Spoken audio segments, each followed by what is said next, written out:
Hello everybody and welcome back to the Inferno Collection.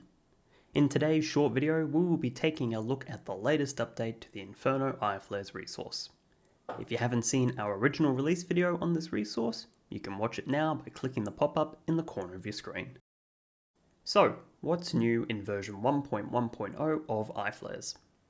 The changes in this version are few, but significant. The first is the completely new UI for placing IFlares. In the original IFlares release, placing and picking up IFlares was handled via a small menu that appeared on the side of the screen. That menu has been completely removed and instead replaced with two new UI elements. The first is a small help box in the top left of the screen showing the controls. And the second is a simple text display at the bottom of the screen, which lists your current selections.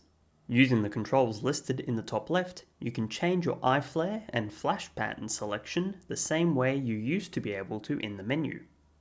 Removing any already placed iFlares is now as simple as walking up to it while in placement mode and following the prompts.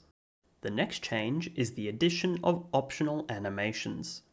When placing and picking up iFlares, a short animation is now played. This makes the interaction more immersive.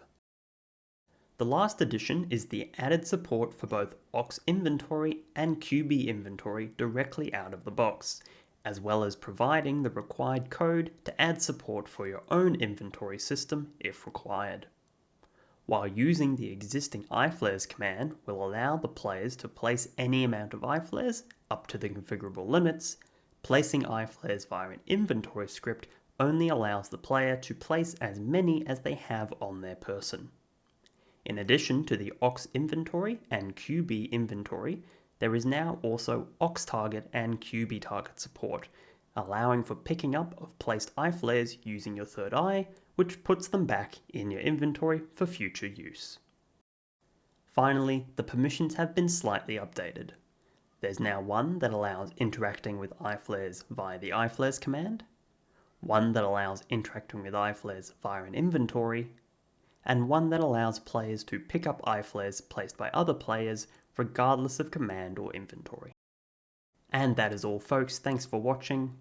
Most of the changes in this update were based on feedback provided to me after the original IFlares release, thanks Hayes. And this is common for most of our resource updates, so please, if you have something you want to see in a resource, let us know. The best way to make a suggestion or to provide feedback is in our Discord, which you can find a link to in the description. Thank you very much for watching, and I hope you have a fantastic day.